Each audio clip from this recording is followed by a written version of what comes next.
They had been cutting through stone for 2 full seasons when they finally reached it. It was not water, not ore, not the roots of the world where the tablets said Enki had planted the sweet waters. It was something else.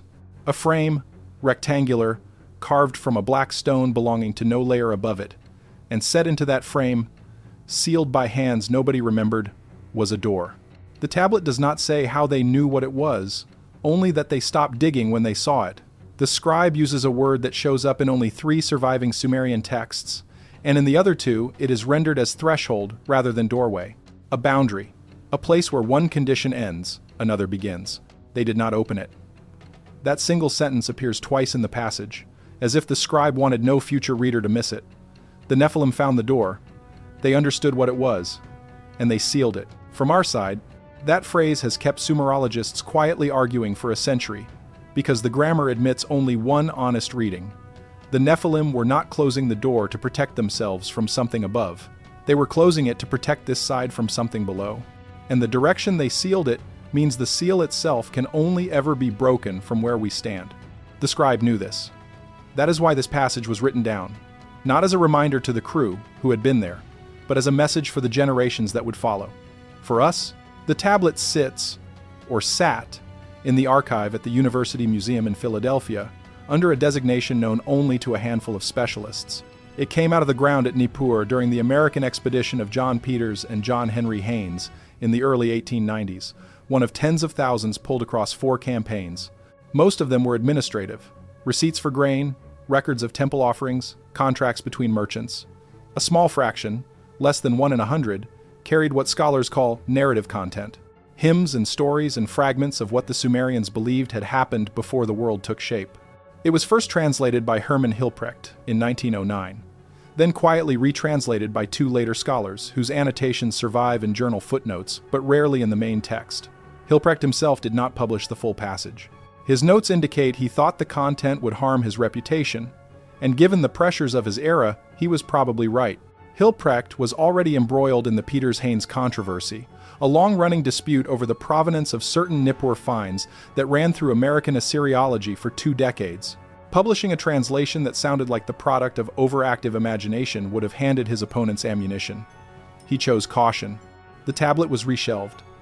The passage stayed in his private working papers under a shorthand notation that even his own students, working on his other translations, did not recognize. Only in the 1950s, when a graduate student going through the Hilprecht archive pulled it out and quietly circulated a photocopy, did the content begin to move through private channels again. The lines describe a group called the Nephilim, though the Sumerian word is different. They are the ones who came down and did not return, or in some renderings, the tall ones of the deep places. The passage begins with them descending, following veins of copper and lapis into the earth, cutting through what the scribe calls the bone of the mountain. They continue for what the tablet counts as 2 seasons, moving downward until they reach a chamber that had not been made by any hand of their line. Something older, something that predated even the first temples of Eridu. Inside that chamber was the door. This is where the passage shifts, the rhythm changes. The confident cataloging of what they cut and how deep they went breaks apart, and the scribe records reaction instead of progress. They stopped and set down their tools. In what the tablet calls a language older than speech, they spoke to each other, which most readers take as a poetic description of wordless understanding between the members of the crew. They knew what the door was, and they did not open it. They sealed the chamber and left. From our side, quick pause, and this is something new. For the first time since the 12 codes, there's a second document. It's called the 7 resets every time the world was erased, matched against the Nippur door tablet, and the checklist of signs for the 8th 4 are already active. Linked below, QR code on screen. That's all back to the video. The Nephilim of the Nippur passage are not the towering figures of biblical rewriting. The Hebrew word Nephilim came into use much later, borrowed from an older Mesopotamian source with a more specific meaning. In the Sumerian originals, these beings are descendants of the Anunnaki, the great gods who came down from what the texts call the upper waters. The Anunnaki themselves stayed close to their temples and cities, but their offspring, the ones with mixed inheritance, were assigned labor the gods considered beneath themselves: digging, mining, cutting through stone to reach what lay below. The Agigi handled some of this work too, but for the deepest shafts, the ones that went below the water tables and into the black rock where nothing grew and nothing lived, the Nephilim were the crew sent down. That distinction matters. The Igigi were the lower-ranked deities who worked directly for the seven great Anunnaki, remembered mainly for their rebellion. According to the Atrahasis epic, the Igigi grew tired of endless labor, laid down their tools, and marched on the temple of Enlil. The gods responded by creating human beings to take over the surface work. But the deepest work, below the water tables where even the Igigi had not gone, was never handed to humans. That stayed with the Nephilim, whose mixed lineage bodies could tolerate what human bodies could not. They were tall. Every source agrees on this. The Sumerian texts give them heights that exceed anything modern anatomy would accept, and the later biblical tradition preserved this detail even after most of the surrounding context had been lost. Their lives were long. The Sumerian king list, listing rulers before and after the flood, describes reigns of tens of thousands of years for beings who lived closest to the gods. The Nephilim fit into that category. And they knew the deep places of the world in a way ordinary humans of Sumer never did. The mines they opened, the shafts they cut, the passages they followed, these were their domain. The specific dig described in the Nippur tablet was aimed at what the scribe calls the vein of the mother.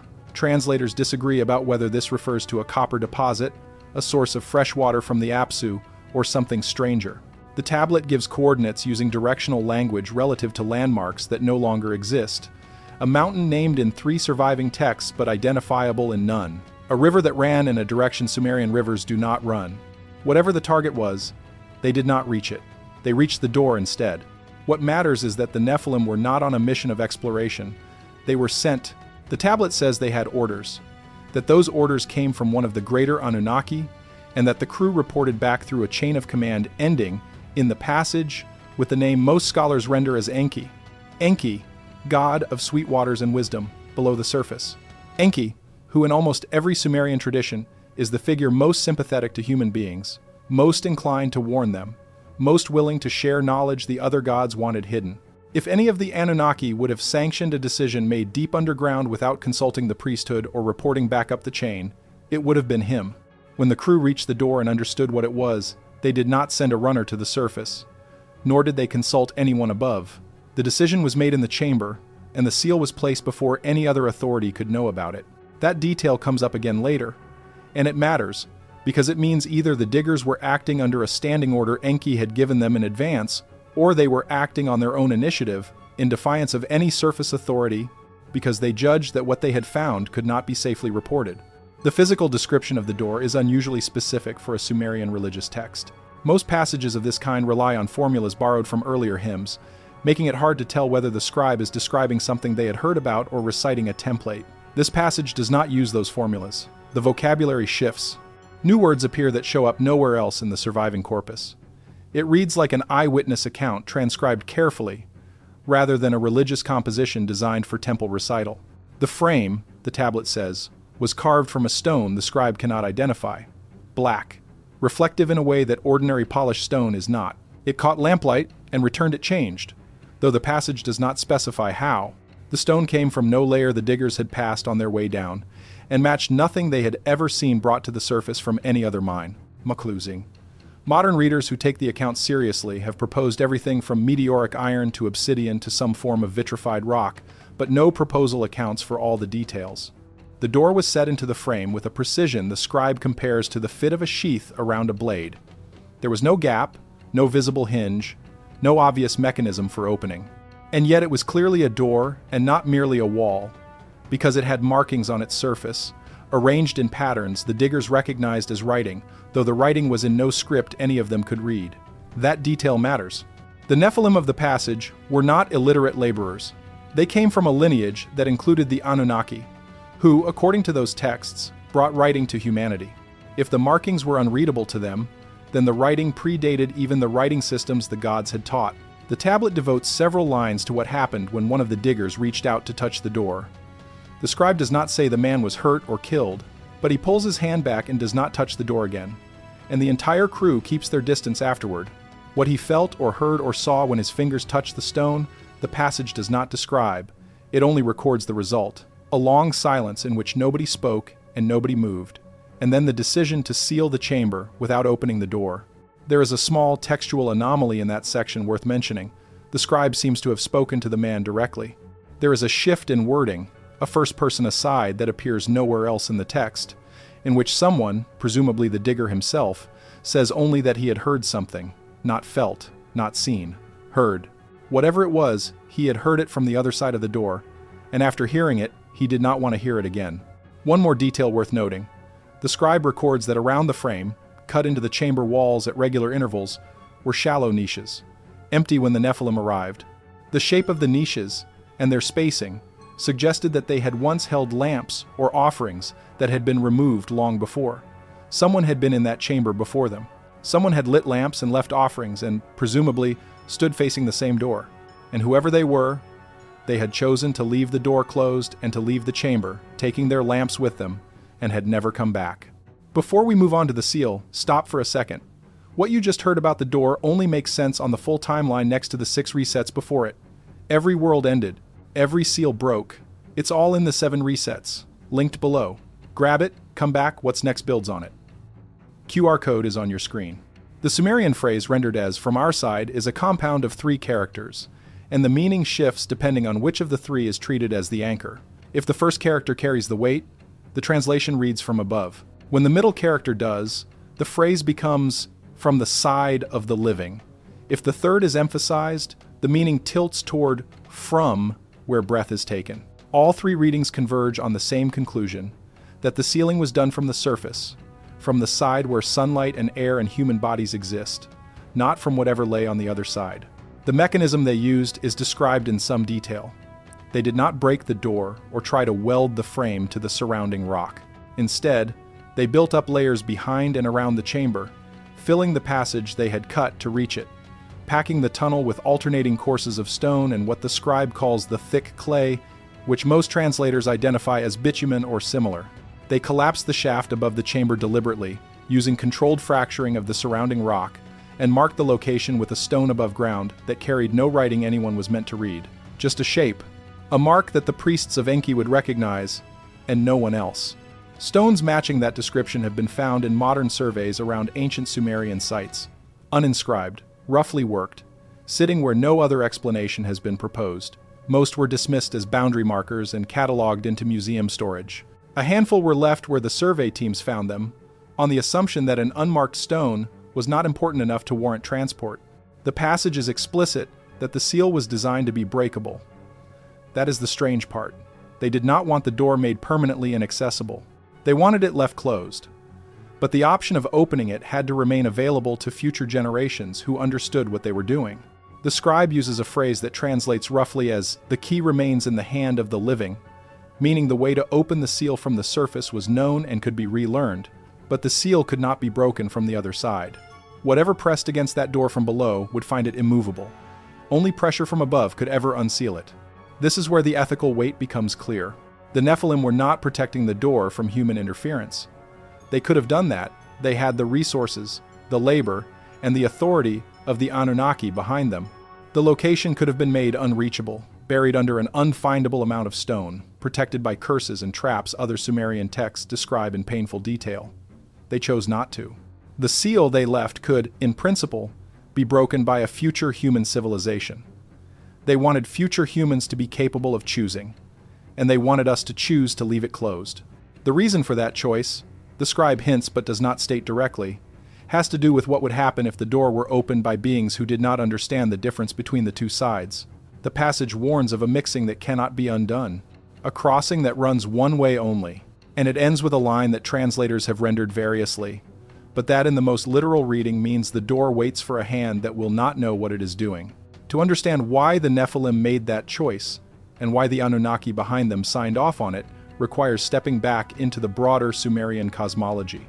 The Anunnaki are usually described as a pantheon, 7 great gods with subordinates, presiding over Sumer and its neighbors. That framing is not wrong, but it misses what the texts themselves consistently say. The Anunnaki did not originate in Sumer, they came from somewhere else. The direction they came from is described as the upper waters, the shining place, the land of Nibiru in Babylonian sources, and beyond the mountain of the north in older Sumerian ones. The Anunnaki are consistently described as newcomers, imposing, long-lived, capable in ways ordinary Sumerians were not, newcomers. Which means when the Nephilim, working under Anunnaki orders, dug down and found something older, they found something that predated the arrival of the gods themselves. This is the fact most readings of the Nippur passage skip over, because its implications are hard to sit with. If the door was made by another hand, and the Anunnaki did not make it, and the Anunnaki are the oldest beings the Sumerians knew about, then whatever made the door was here first. Before the gods, before the flood, before whatever creation event the Sumerian priests believed had brought their world into being. That older presence has a name in a handful of texts, though the name is a placeholder rather than an identifier. The Sumerians called them the ones before, or in some translations, the first hand. They are not described in any surviving text, not depicted in any surviving image. The temples carry no statues of them, because no one knew what they looked like. They exist in the record only as an absence, a category of being whose works remain but whose form has been forgotten. The Book of Enoch, written much later but preserving older material, carries a related tradition. The Watchers in that book are beings who came down and taught forbidden knowledge to humanity, and their offspring are the Nephilim. But the Watchers themselves came down to a world that was already inhabited by beings they did not create. Enoch does not name those prior beings. He only records that the Watchers were warned about them, and that certain places on Earth were understood, by the Watchers themselves, to be off-limits. The Nippur tablet, read alongside Enoch, suggests that at least one of those forbidden places had a door in it, and the Watchers, or the Anunnaki, or whichever tradition preserved the memory more accurately, sent their mixed lineage descendants down to seal that door before humanity could stumble across it and open it out of curiosity or greed, or the assumption that anything sealed must be worth unsealing. This is a coherent picture, and it is the one the tablet itself puts forward when read on its terms. Whether it is also true is a separate question, but it is at least internally consistent, which is more than can be said for most reconstructions of Sumerian prehistory. The Nippur tablet is not the only text that carries this pattern. It is the most detailed, but not the only one. A tablet from Kutha, the city that Mesopotamian tradition identified as the earthly gateway to Urkala, the underworld realm ruled by Ereshkigal, describes a sealed chamber beneath the city that was not to be entered by any king or priest. The tablet does not say what the chamber contained, only that the seal was placed by beings who came before, and the priests of Nergal were under standing orders to prevent excavation. When Babylonian kings later expanded the Kutha temple complex, surviving records show they routed the new foundations around the sealed area rather than through it. A fragment from Kish, badly damaged but partially readable, references a similar structure beneath one of the older mounds of that city, sealed during a period the fragment identifies as before the first kingship.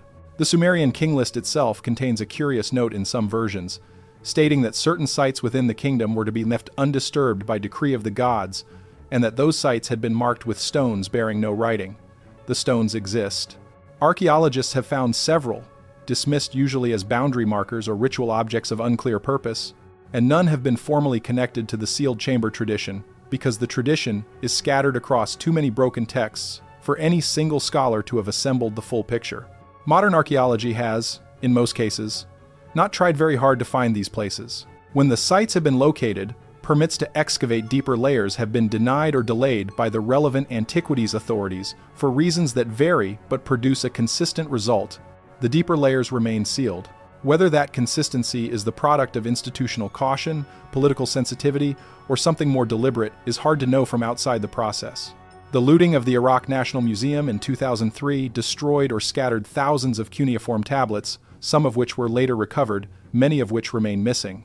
Among the missing pieces, according to internal museum records that surfaced in a 2007 audit, were several tablets from the Nippur collection that carried the same catalog markings as the door tablet, suggesting they were part of the same original find and might have contained related passages, possibly a continuation of the passage the surviving tablet cuts off before its likely ending. Those tablets have not appeared on any recovered manifest since. Whether they were destroyed in the looting, held privately by a collector who understands what they say, or acquired quietly on the antiquities market by an interested party, remains an open question that nobody with the resources to answer it seems to be asking. There are two ways to interpret all of this, and honest engagement with the material requires holding both in mind at once.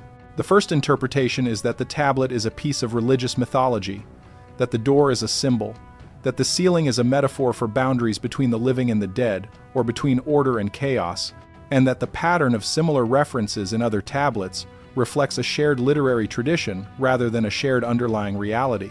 Under this reading, the diggers never dug, the door was never found, and the seal is a poetic device meant to reinforce religious ideas about what humans should not know. That is the mainstream academic reading, and it is defensible. It fits comfortably within the framework scholars use to interpret ancient religious texts, and it does not require anyone to revise their picture of what existed in Mesopotamia during the periods when these passages were composed. The second interpretation is the one the tablet itself invites, which is that the passage is a record of something that happened. A group of beings called the Nephilim dug down, found a door made by hands older than their own, understood what it was, and sealed it in such a way that only future humans could open it. The Anunnaki backed the decision. Enki's priesthood carried the memory forward through hymn and ritual, and passed it down in whispered notes to a small circle of initiates. That chamber, wherever it is, still exists, still sealed, still waiting for someone from our side to find it and choose whether to break it. The tablet does not tell us what is behind the door. That is the piece of information the scribe chose not to record, and the omission is unlikely to have been accidental. Whatever it was, the diggers who saw it did not want their descendants to have the choice made easier by their description of it. If we open the door, we are meant to do so with no more information than they had, and no less. And their information was enough to make them close it, walk away, and collapse the shaft behind them so no one could accidentally reopen what they had chosen to leave shut.